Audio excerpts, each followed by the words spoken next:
What is happening, everybody? We got another UFC fight night this weekend. It's going to be a rematch between Chris Curtis and Brendan Allen. And during this video, I'm going to be breaking down everything that you guys need to know to make some money playing DFS this weekend, and also some bets that I've placed for the card. So as you're watching, do me a favor, like the video, subscribe to the YouTube channel. Also have a shout out from last week because we did a giveaway, and the winner of that giveaway was this was his YouTube handle, user TN5057LO4W. Sounds like an automatic generated password, but either way, he was the winner because what we did last week is did a giveaway for which fighter would score the least fantasy points last week. And user TN5, a bunch of letters and numbers, he had said Dudakova. Well, Dudakova put up 0. She pulled out after the slate started. So you're a winner of one free subscription over to OddsShopper. DM me on Twitter so I could shoot you a link for that. And yeah, I like doing these giveaways. Let's get another one going this week. And I will do one more fun for this slate, which is going to be which fighter scores the most fantasy points on the card. And you guys can pick any fighter in any price range. So let me know in the comment section. Just say who you think scores the most fantasy points. And if you get the answer right, I'm going to pull all the people to get the correct answer. And I'll pick one of those random people to get a free subscription to OddsShopper, our betting site. But let's get into the slate right here. And right off the bat, one that I do have a pretty strong take on and a bet on. So we've got Brendan Allen in a rematch against Chris Curtis. We saw these two fight. Let's see, what was the date? Chris Curtis against Brendan Allen. They fought December 4th, 2021. So about 2.5 years ago, these two matched up, and we ended up seeing Chris Curtis win by second round finish in that matchup. And I don't agree with the betting line in this spot. I know that Brendan Allen's made improvements, and Chris Curtis is also a little bit older now. Chris Curtis is 36 years old, going to be turning 37 in a few months.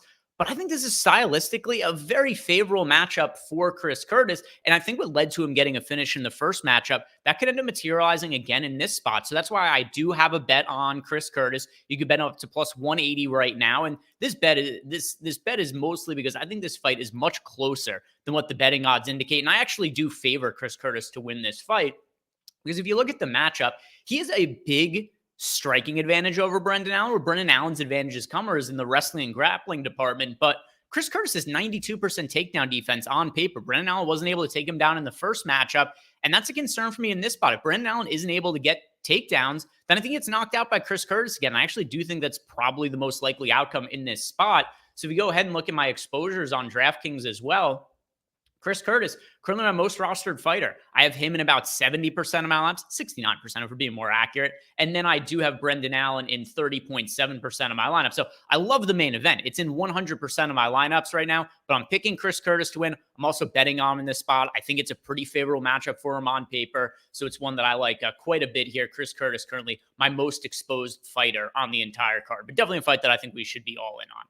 Co-main event, and one of the reasons that I have this video coming out a little bit later today than I typically would record. I usually record these right after weigh-ins in the afternoon, but we had 4 fighters miss weight. One of the fights got canceled between Cynthia Calvillo and Piera Rodriguez, but I also wasn't sure what was going to happen in this fight between Alexander Hernandez and Damon Jackson, because Hernandez, for a fight that is a 145-pound fight, weighed in 150 pounds on his first attempt. He cut some extra weight, ended up re-weighing in at 147.5 pounds.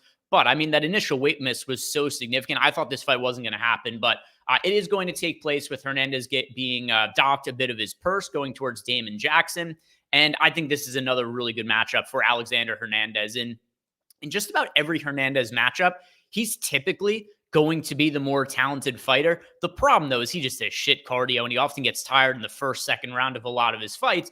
But the same could be said for Damon Jackson, other than he just isn't the same caliber of a fighter that I consider Alexander Hernandez to be. Also, Alexander Hernandez packs a big punch. His most notable UFC one, he actually knocked out Beneil Dariush in, let's see, what was that? Like a minute? Yeah, UFC debut, 42 seconds. He ended up knocking out Beneil Dariush in that matchup. So that's the kind of talent and power that Alexander Hernandez has in the early going of his fights. And Damon Jackson does not have a good chin. He doesn't have good cardio in his own right. So I really like Alexander Hernandez in this matchup. He's one of my favorite overall pay-up options on the slate, actually north of 60% of my lineups. And something else about the build of my lineups this weekend, because I am so high on Chris Curtis in the main event, it's giving me a lot of flexibility to pay up for other studs on the card. So if you guys look at my exposures here that I have on screen, a lot of my most rostered fighters are pay-up options because of how much I'm getting to Chris Curtis. So that is something that's going to stand out about my builds for this particular card. Morgan Charrier taking on Chepe Mariscal. And this is a fight picking up a crazy amount of ownership. So it is something that we could see change a little bit as we get closer to tomorrow because the ownership just freshly updated from the fight that ended up getting canceled. But we currently now have Chepe Mariscal projected for 34% ownership and Morgan Charrier coming in at 37% ownership. So I did think earlier in the week that like Chepe Mariscal could potentially be kind of a sneaky option in this fight because he is somebody who I slightly favor to win over Charrier from a standpoint of we haven't really seen Charrier tested. He's only fought just the lowest of low-level competition, both on the regional scene and then also in his UFC debut against Manolo Zucchini. It was just not a fight that really gave us a whole lot of information. So we haven't really seen Charrier tested yet, and this is something we've seen from some Chepe Mariscal matchups in the UFC. His UFC debut against Trevor Peek. Peek was a favorite in that spot. He was uber popular for DFS purposes, and Chepe Mariscal was able to take on an unproven opponent and was able to outclass him. We saw something also against Jack Jenkins. Jack Jenkins, another fighter who is a fairly highly touted prospect, but hadn't really been tested in the UFC. Chepe Mariscal fights him, ends up finishing him in the second round with what ended up being an arm injury. It was a pretty gruesome one on a takedown. But even up to that point, Chepe Mariscal was winning the fight.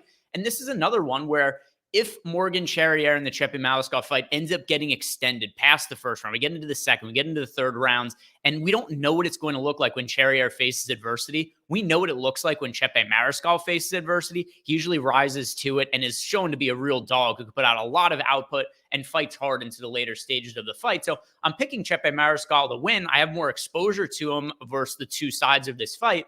But just based on what the ownership is here, 34% on Mariscal, 37% on Charrier. I am underweight to this fight, not because I don't like it for DFS purposes, just because I think the ownership is currently too high as it's projected at the moment. Ignacio Bahamondes against Christos Giagos. This is another fight that I like targeting for DFS purposes because Giagos comes out fighting extremely hard in the early going. And if he's not able to get first round finishes, then what typically ends up happening is he either gets gassed and gets finished himself in the second or third round, or he could just lose lopsided decisions. So if you look at some of the recent fights, the one against Daniel Zellhuber, we did see Christos Giagos had a little bit of success early. Tires out, gets submitted in the second round, fights Ricky Glenn. That was one where he's able to land a shot in the first round, gets the first round knockout in a minute. Thiago Moises was able to submit Christos Giagos. Arman Sarukian also finished Giagos in the first round. So you kind of see a lot of these fights on Giagos' record where either he gets a first or second round finish. If he doesn't, then often he loses the decision or just, gasses out and gets tired himself. Ignacio Bahamondes is definitely a little bit hittable on the feet. It's something that we've seen has been an issue with him, particularly in the fight against, where is it? Here, the fight against John Makdessi, where Makdessi was able to land 124 significant strikes. And Makdessi is typically a fairly low output fighter, but just because Bahamondes is so hittable, he's able to rack up some numbers. So there is an out here for Giagos to get that first round finish. If he doesn't get it, though, I think we do see Bahamondes take over, particularly with the volume. So I'm going to be overweight to both sides of this fight.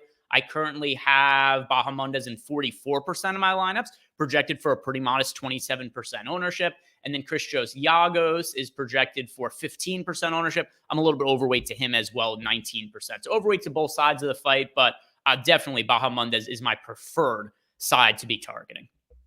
Another fight here that's a really good one to target, Trevor Peek against Charlie Campbell. This is actually my overall favorite fight on the card, both to watch and target for DFS perspective. And don't worry, we're going to be getting into some fights shortly where I'm going to tell you guys that I don't have very much interest in it. But a lot of the fights on the main card should be bangers, particularly for DFS scoring. And Trevor Peek only fights one way, and that is going forward and just throwing everything that he could possibly think of as a technique. So, there's that saying that he'll throw out everything but the kitchen sink. It doesn't apply to Trevor Peek because he will also hit his opponent with a kitchen sink.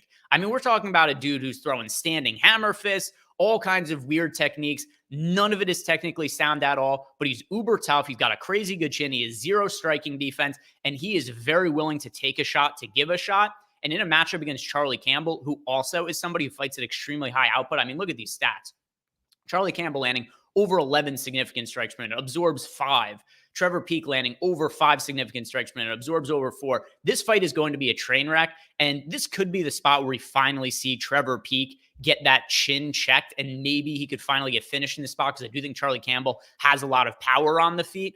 But if Charlie Campbell is not able to put away Trevor Peek and this fight gets extended, Trevor Peek is extremely dangerous. Charlie Campbell has shown to be chinny. We saw that in his Contender Series fight, where if you look at the matchup he had against Chris Duncan, Charlie Campbell couldn't miss in the early going. Everything he was throwing was landing in the first couple of minutes and landing hard on Chris Duncan. I know he technically didn't get credited with a knockdown, but he knocked down Chris Duncan a couple of times in that fight. And then he just goes in for the finish. He gets a little bit too aggressive. Chris Duncan cracks him, knocks him out cold. So fight against Charlie Campbell, I think this is going to be one where Campbell is winning the entire fight up until the point that he isn't. If Campbell wins, he's going to look like a minus 800 favorite in this spot.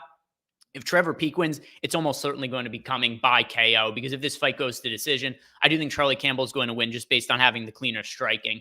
But that aside, I love this fight for DFS purposes. I'm going to be having it in the majority of my lineups. I have Charlie Campbell in 42% of lineups right now, Trevor Peek in 39%. So about 80% exposure to this fight for me. And it's one that I really think you can't go without. If you guys are only playing single entry, pick a side, and I do think that you guys should be playing this in any kind of contest format other than cash games. Cash games, it's super high variance, but tournaments, you need to be playing one side, but I expect the winner to be scoring very well. Next fight, we have Court McGee against Alex Morono. I'm favoring Morono to win, also picking Morono to win by KO. As far as the skill set goes of Court McGee, he's got a great backstory. There was a point in time where he was somebody who just was maximizing his talent level. He's got a history where if you guys don't know, he had a massive drug issues. He was able to bounce back from that, got himself sober, and then ended up carving out a really nice MMA career for himself. The problem now, though, is he's been in so many wars. He's taken a lot of damage. And while he used to be a guy who was so difficult to put away, Jeremiah Wells knocked him out in a minute. It was basically the first shot that landed clean on him. Matt Brown knocked him out in the first round as well. And that's a 40-year-old Matt Brown that was able to put away Court McGee. And Alex Morono is probably going to be a stiffer test on the feet than either of those matchups, especially because the output that Morono brings to the table, landing over 5 significant strikes per minute. And Morono himself doesn't necessarily have the biggest power in the world, but I'm very concerned about Court McGee's ability to take shots at this point in his career when you consider that he has been knocked out in the first round in each of his last 2 fights. So I don't really give Court McGee much of a chance to win. I'm going to pick Alex Morono to win, pick him to win by finish, and another pay-up option that I have a pretty good amount of, and a really good lower-owned option as well. We only have Alex Morono projected for 17% ownership as of now, so more than double the field in terms of my exposures to Alex Morono. Court McGee, not somebody I'm really considering as a punt option. Moving on here, the next fight, we have Walter Walker taking on Lucas Bresky, and Walter Walker is somebody who is going to look to wrestle. He should be looking to wrestle anyway. We don't have any stats of him in the UFC. And on the feet, I do think that Bresky is the cleaner striker. But if you look at Walter Walker's fights outside of the UFC, he attempts a lot of takedowns. And that is a very easy path to victory against Lucas Bresky. Historically, he only defends takedowns at a 42% clip. So if this fight takes place on the feet, sure, Bresky is live to win. But Walker, I think he should be having enough common sense to know this is a fight to go ahead and wrestle in. And since we typically do see that as his game plan in fights, he's a pay-up option that I do like getting to. No real interest in Bresky for me as a punt. And Walker is currently in 29% of my lineups. He's a little bit difficult to get to just because of how expensive he is. So there's other high-end fighters that I'm prioritizing. But still, I've got Walker in about a quarter of my lineups here. And is a pay-up option. It's going to be landing in my lineups. Now, if you're somebody who's strongly favoring Brendan Allen over Chris Curtis in the main event, that is going to make it harder to get to somebody like Walker. But considering I'm on the Curtis side, that did get me to a little bit more exposure to Walker than I would have had if I was heavier on Brendan Allen. Next fight here, Norma Dumont against Germaine de Randamie. This fight is largely a pass for me. Norma Dumont fights almost always suck for DFS purposes, and the same could be said for Germaine de Randamie, unless she's fighting somebody like Amanda Nunes, who could put on an immense wrestling pace over a 5-round fight and put up a big DraftKings score. The way I think this fight is going to go is at distance. Germaine de Randamie is going to be leading and winning the striking exchanges. Norma Dumont, it's going to be on her to close the distance. And then when she does that, I think what she's going to look to do is probably push Germaine de Randamie up against the cage, get her into some stalled positions, get herself some cage control time, probably land some foot stomps and light strikes along those lines. So I don't think this fight is going to score well for DraftKings purposes. Maybe Germaine de Randamie is just totally washed. I'm good picking Norma Dumont to win by decision. If this was a few years ago, I'm picking Germaine de Randamie all day to win this fight. The problem is she hasn't fought in 4 years. She also was pregnant in between. She had a baby. So who knows what kind of form Germaine de Randamie is going to come into this fight with. That's why I'm picking Norma Dumont to win, but it's not a fight that I have interest in betting. It's not a fight I really want to play for DFS either. Pedro Falcao taking on Victor Hugo. And Hugo, this is a short notice matchup for him against Falcao. Hugo did have a matchup against Haile Alatang that Alatang ended up falling out of, and then Falcao took this fight on, like 2 or 3 days notice. So wasn't really sure what to expect here because Falcao is a fighter who all we've seen from him is get a knockout on the Contender Series. It was a fight where he looked pretty good. Ended up outlanding his opponent on the feet, James Barnes, 42-8 in terms of significant strikes. Also landed 3 takedowns. One thing that does really stand out if you watch Falcao outside of the UFC, he's a very good grappler. And if you guys know what the typical game plan of Victor Hugo is in his fights, he's usually looking to wrestle. So here's where I think this fight gets pretty interesting in the mid-range because Victor Hugo, I do think he could land takedowns in this fight. I also expect him to be able to hold top control. But then from that spot, I do think that Falcao is probably the better grappler. So there is a chance that we could see Victor Hugo swept. We could end up seeing Falcao get top position and end up getting himself a submission that way. So this is an interesting fight. I think it's going to have a lot of wrestling and grappling exchanges. Neither of these fighters typically spend too much time on the feet in their matchup. They're usually looking for takedowns and for grappling sequences. And that could line itself up to be a fight that scores pretty well. Either somebody's going to land takedowns and win a decision that way, or we could see a submission on the ground, which I do think is probably a little bit more likely to come from the Falcao side. So I currently have 33% exposure to Hugo. I've got 31% to Falcao. I don't really have a strong lean on this fight. Other than that, I do think the winner should score fairly well for DFS purposes. So I like it as a mid-range pivot off of the fight between Chepe Mariscal and where was the ownership there? Yeah, so Mariscal, once again, remember, is projected for 34% ownership and Charrier at 37%. Whereas in this fight, you get somebody like Falcao at 22%. Hugo is still fairly popular at 35%. But on the whole, this is a fight that has less ownership than the other mid-range fight that we're looking to target between Charrier and Chepe Mariscal. So that's a way that I do like getting some leverage on the slate is playing somebody like Pedro Falcao and getting away from some of the other more popular mid-range options. So I'm coming in a good amount overweight there to Falcao. Next fight that we have here is between Dan Argueta and Gene Matsumoto. This is another fight that I'm not super interested in for DFS purposes. The main issue that I have with Matsumoto is that this fight is north of minus 200 to go to the judges' scorecards. And given the price point on Matsumoto and how many fights there are that are live to have finishes on the card, it's hard for me to see Matsumoto landing in an optimal lineup. I'm going to be picking him to win. But the reason I do have more interest in Dan Argueta from a DFS standpoint is that if Argueta wins, I think he's more likely to land in an optimal lineup than Matsumoto is if he lands in an optimal lineup. Dan Argueta, we do know what his game plan typically is coming in. It's wrestling-based. He lands 2.54 takedowns per 15 minutes. So if he does win and implement his game plan, it's going to come from wrestling. It's going to come from grappling. It's going to get himself some top control time. So I do think Matsumoto should be able to keep the fight on the feet and then ultimately win a striking-based decision, which wouldn't score all that well. So a fight that overall not going to have all that much interest in. I do have 23% exposure to Dan Argueta, hardly getting to any of Matsumoto. So if you have to play one side of this fight, I'll take the underdog in Argueta for the cheaper price tag. Couple fights left here to talk about. Next one here is Dylan Bucka against Cesar Almeida. Another fight that I'm not all that interested in for a couple of reasons. Number one, I don't have a great read on it. It's not a fight that I really have a strong feeling for who's going to win. There's limited data on each of these fighters. Cesar Almeida only has 4 professional fights. He is 4-0 in them. Bucka 7-2. And then also when we saw him fight on the Contender Series, it was a very low output fight. He lands 22 significant strikes, 2 takedowns. So there's a lot of concerns from here. Fight that doesn't project to be particularly high output. And then on top of that, we've also got it where it's hard to really know what to make of the true talent level of either of these fighters. Also combined with the betting data, this fight is likely to go to the judges' scorecards. So with that in mind, I'm okay with having some of these guys as options as like a last man in, but in general, not a fight that I'm going to be targeting very heavily. And then finally, Melissa Mullen's taking on Nora Cornali. Very, very odd situation on the scales earlier today. Both these fighters missed weight by 2.5 pounds.